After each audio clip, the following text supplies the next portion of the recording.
You're listening to Civic Media. You can tune into any of our live shows on any radio station across the state with the Civic Media app. Find us in your phone's app store and listen anytime, anywhere. This is your WLCX Daily News Roundup for the Eagle 1490 AM in La Crosse.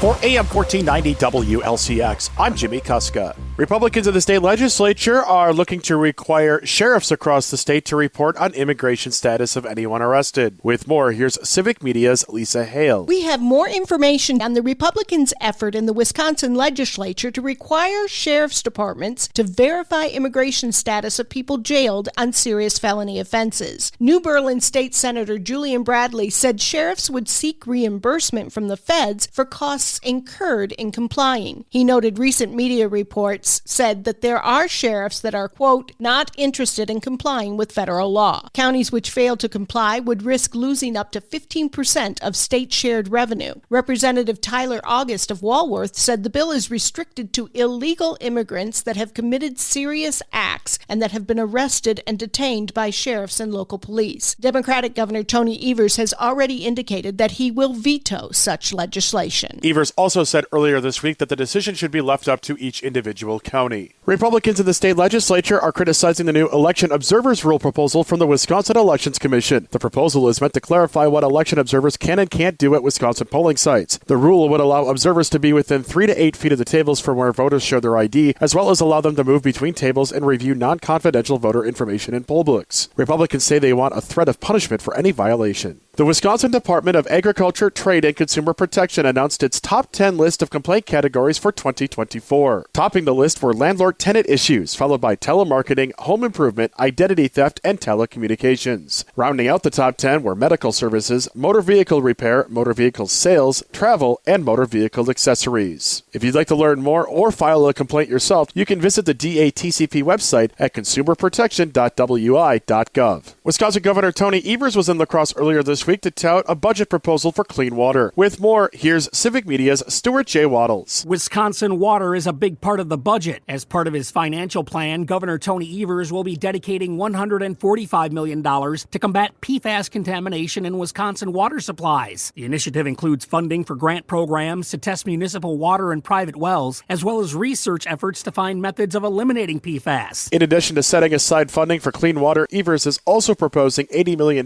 in aid for Wisconsin agriculture and food banks. June dairy breakfast events have become a tradition in most parts of Wisconsin, but La Crosse County won't be having one this year. In a social media post, the La Crosse County Lions said that this year's dairy breakfast is canceled. In the post, the organization said that they discovered during planning that they didn't have enough people to put on the event. Thousands of people attend the La Crosse County event each year. Last year, there were several dozen dairy breakfast events across Wisconsin. The WIAA has approved a change to its high school football playoff qualification process. The Board of Control voted to create a wins-based metric for teams to get into the postseason. The new setup will also seed teams in the playoffs, eliminating the need for computer algorithms or coaches voting. In addition, the WIAA also expanded the 8-player football playoff field to 32 teams and moved the start of the season up 1 week to match the start of 11-player football. Winter's not done with us yet. A winter storm system is on its way this weekend, which could bring several inches of snow to western Wisconsin Saturday. Our area is under a winter storm watch Friday night through Saturday night. Then temperatures will cool off with highs in the teens and low 20s through the middle of next week. We'll have more details coming up in our Civic Media forecast.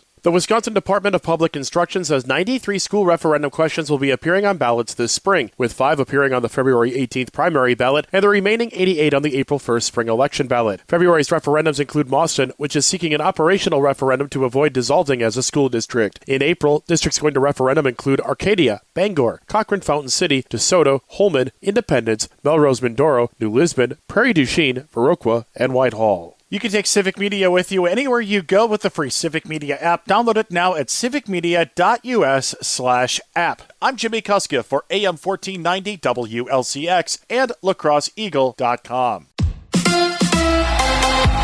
The Bucks make another trade. Hi, I'm Mike Clemens with sports. The Bucks have picked up Jericho Sims from the Knicks. Sims is 6'10", a backup center for New York. In exchange, the Bucks sending guard DeLon Wright and some cash to the Knicks. Milwaukee beating the Hornets in Charlotte, 112-102. Afterwards, players reacting to Chris Middleton being traded to the Wizards after 12 seasons in Milwaukee. Brooke Lopez. I wasn't aware of it till Doc mentioned it at a film session, so it definitely hit me as a shock. Obviously going to miss him. It's going to be a huge adjustment. Giannis Antetokounmpo. It still hurts.